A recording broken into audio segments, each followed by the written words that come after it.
Today, Canada's left-wing newspapers wrote their first critical comments about Chief Spence, the chief of the Attawapi-Scandal Indian Reserve, and the gross mismanagement and incompetence on her reserve. Here's the Toronto Star's front page. Here's the CBC. And here's the left-wing Montreal newspaper, La Presse. For 27 days, these reporters have not been reporters. They've been political activists, cheerleaders for Spence, uncritically regurgitating anything she's said. 27 days because it's the 27th day of her so-called hunger strike. I say so-called because Spence admits to snacking several times a day. I'm not sure we needed to wait for her snacking admission, though, because the woman still obviously weighs in at around 200 pounds, which would be a holy miracle in the history of hunger strikers who typically start to look like skeletons after 2 weeks. I mention this just to show how credulous the media has been. I mean, until today. Today they pivoted and started reporting what I've been saying here on The Source all last week. Actually, going back to 2011, I first did a detailed accounting of Attawapi-Scandal based on their financial reports more than a year ago. So why did the rest of the media, who have either mocked me and the Sun News Network for our tough questions about Attawapi-Scandal and the I Don't Know More protests, or just plain old ignored us, why did the rest of the media suddenly start writing about the same things that I've been talking about all on the same day they all did it? Is there something magical about today that made them do it? No, the answer is they all received a leaked copy of a new audit done by the accounting firm Deloitte showing rampant, widespread systemic mismanagement of Attawapi-Scandal. Spence is running the reserve into the ground and getting rich off it at the same time. Here are some shocking statements from the audit that finally got the left-wing media out of the cheerleading business and into the reporting business.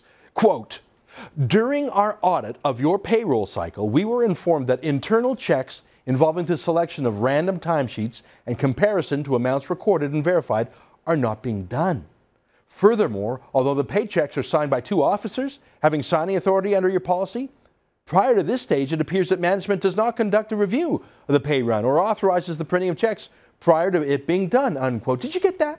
So someone would just plunk down a stack of checks in front of people and they'd be signed. No invoices, no proof of any work done, no contracts. They just sign whatever in front of them. Oh, and funny that the chief, Chief Spence, and her live-in boyfriend, Clayton Kennedy, who's the financial manager of the town, they both happen to have signing authority. Isn't that cozy? No paperwork, but the 2 lovebirds have got your back for $34 million a year. No problem. I'd trust them. Wouldn't you?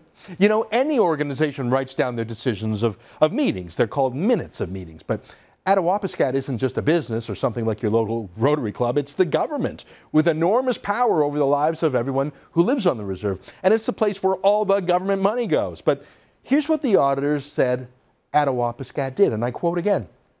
"Several minutes of meetings were not signed. Most were kept on the laptop of a banned administration employee and had not in hard copy format. And some minutes were missing altogether." So decisions were made, but no one kept any records of them? They weren't printed out, they weren't signed, or maybe they were just kept on someone's computer, seriously, like they couldn't be tampered with or anything. Stop for a moment and think of what you'd do if your city council cut checks and made decisions without even keeping a record of what they were doing. Imagine how wild they'd run with their waste and corruption and feather bedding. Even the so-called accounting was just so-called. This is from the audit also. Let me quote. "During our audit, we noted that many general journal entries made had no supporting documents.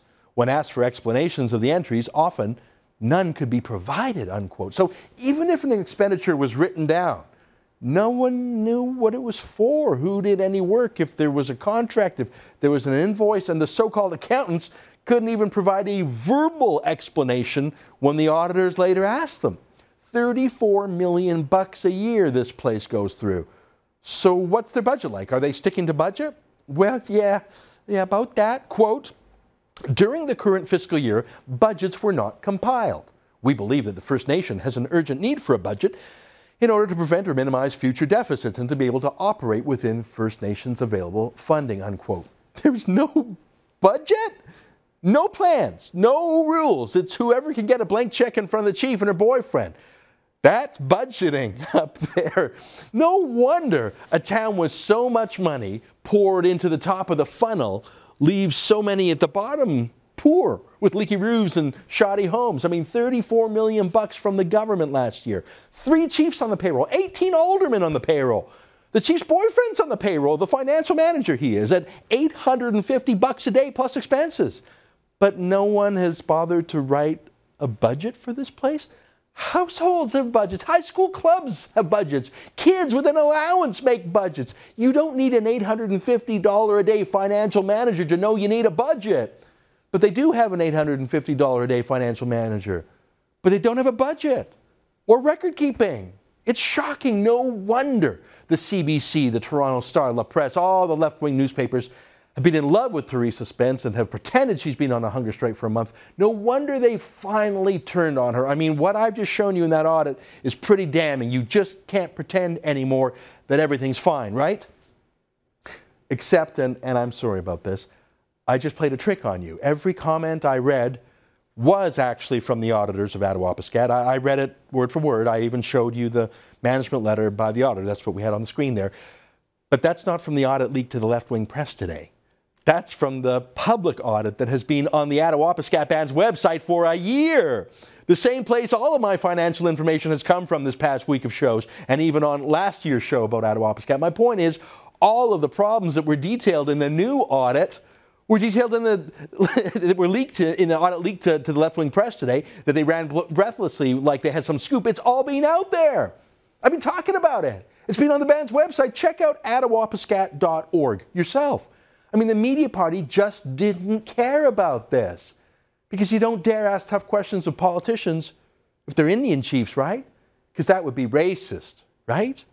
Even the grotesque relationship between Chief Spence and her lover was known about by the left-wing press. They just didn't care about it. A year ago, before Chief Spence became a hero to the media party and the latest campaign to get Harper, the CBC actually met Spence's boyfriend, the $850 a day financial manager who can't draft a budget. Look at this clip dug up from a CBC show that aired a year ago. Look at this. The perception is that you're a bit of a problem. And that the relationship with the chief is a bit of a problem, and that it taints. It doesn't matter what our relation, nobody's business. Whoa, creepy guy. Now, the CBC broadcast that a year ago about the relationship between the chief and the financial manager, $800 a day. But they have sat on that video tight since last year. In the past month, as Chief Spence has gone on to war against Stephen Harper and had her fake hunger strike, the CBC has forgotten about all the shenanigans that they actually uncovered a year ago. They didn't breathe a word of that footage that they had. Look, Kennedy and Spence clearly tripped the wires in the band's conflict of interest code. Here's it on the screen here. Again, it's something that's been on the band's public website for years. But the CBC didn't feel it would be appropriate to mention this conflict of interest in the past month. I mean, Chief Spence is so close to starving to death. No need to add extra stress on her, right? Look, I'm glad the rest of the media party is finally talking about the scandal in Attawapi-Scandal, a scandal I can assure you that is not unique amongst Canada's 600-plus Indian bands, none of which have the same accounting or governance scrutiny that regular politicians and city halls and parliaments do. It took a deliberate leak of the new audit to get them interested so the media party could pretend they broke the story instead of following weeks behind us here at The Sun. Fine, great. Welcome to the story, guys. Sorry to break you away from your love affair with the fake hunger striker or your latest robocall story or whatever else you're working on. But I read the stories in La Presse and the CBC and the Star today.